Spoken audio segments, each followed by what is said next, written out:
I'm coming. Hang in there. More sniffling. Jesus H. Christ.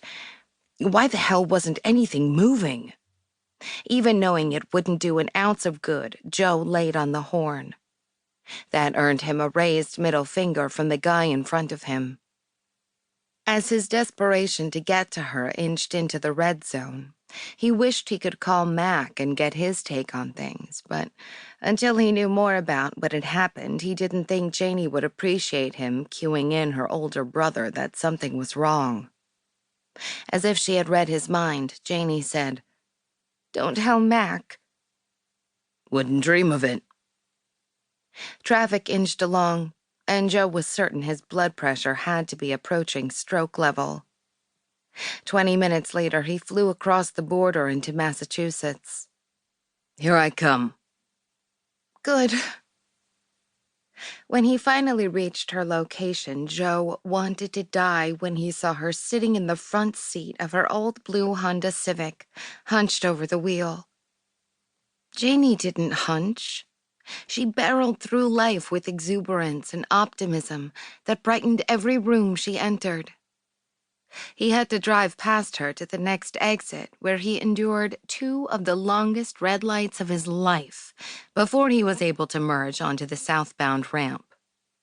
By the time he came to a stop behind Janey's car, his hands were sweaty, his heart was racing, and he realized he had absolutely no idea what to say to her.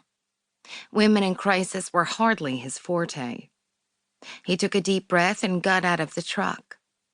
She didn't seem to know he was there until he opened the door and squatted down. Turning to him, her ravaged face was like a knife to his heart. Tears pooled in her pale blue eyes. "Joe." What happened, honey?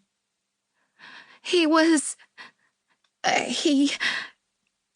Joe reached up to caress her soft blonde hair. Take a deep breath.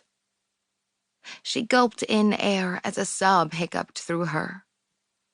He was with someone else. In our bed. In the bed I helped him buy. The bed he was going to bring with him when he moved home to the island to marry me. Okay, honey, Joe said through gritted teeth, not wanting to hear another word. If she kept talking, he wouldn't be able to contain the white-hot rage that possessed him, and he'd become an expert at hiding his every emotion from her. You don't have to talk about it now.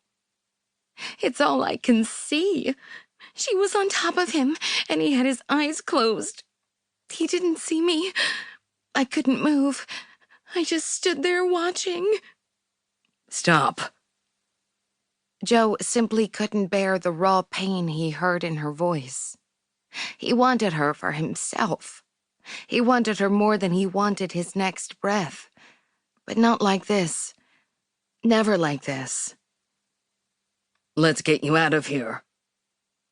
Joe slid his arms under her and scooped her out of the seat. She clung to his neck, and in that one instant, with her soft and pliant in his arms, everything was right in his world. I can't leave my car here. I'll deal with it. Don't worry.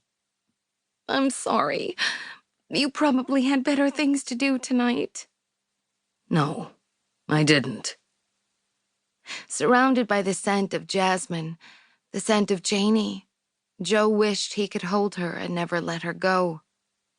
But he deposited her into the front seat of his truck and went back for the bag she'd packed to spend a few days with David. Joe wanted to hunt down that son of a bitch and teach him a lesson he'd never forget. But he figured Mac would take care of that when he heard about what David had done to his sister.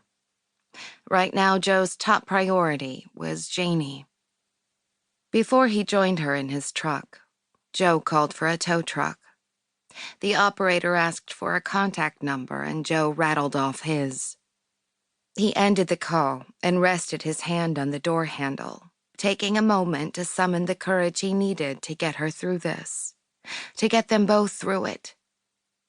I didn't even ask if you were busy, Janey said, swiping at the dampness on her.